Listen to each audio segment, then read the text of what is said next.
এখন শীতকাল চলে আসছে, এখন বিছানা গরম হবে না, বিছানা গরম হইলে কম্বল গরম হবে না, কম্বল গরম হইলে পা গরম হবে না, পা গরম হইলে পরে সুসু পাই যাবে, এই করতে করতে সকাল হয়ে যাবে। এটা শীতকাল, আমি তো উঠতে হবে থেকে চাইপে রাখি, যখন দেখি যে না আর পারা যাচ্ছে না তখনই উঠি। স্নান করার জন্য গরম জল বানাইলাম, এবার ওটাকে ব্যালেন্স করার জন্য ঠান্ডা জল মিশাইলাম, দেখি উমা ঠান্ডা হয়ে গেছে।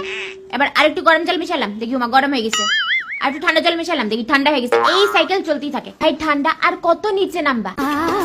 কত জম্মের পাপ করলে রাত্রি 3টার সময় কারোর হাগুর চাপে, ঠান্ডা জলে পিছন দিতে না পিছন ফাইটা হাতে চলে আসে। কোমোডের সোয়েটার পাওয়া যায় না, মানে রাত্রিবেলা না বসা যায় না। ডেলি ডেলি রোজ রোজ স্নান করার কি আছে? জল বাঁচাও আমাদের ভবিষ্যৎ প্রজন্মের জন্য। হরি হে মাধব, চান করবো না গা ধোবো? গা তবুও গরম জল দিয়ে ধোয়া যায়, শ্যাম্পু তার গরম জল দিয়ে করা যাবে না, গিলু জমে আইসক্রিম হয়ে যায়। শ্যাম্পু করার দিন বিশ্বাস করো আমার আত্মা বেরোয় নিম গাছের ডালে গিয়ে বসে থাকে। লিটারালি প্রত্যেকবার শীত আসলে আমার মনে হয় যে গরমকালটাই ভালো ছিল। শীত আসার সাথে সাথেই গলা খুশখুশ, গলা ব্যথা, এক সাইডে নাকটা আমার কাজই করে না, ব্লক হয়ে যায়, ওয়ান ওয়ে সিস্টেম হয়ে যায় উইন্টারে। আমি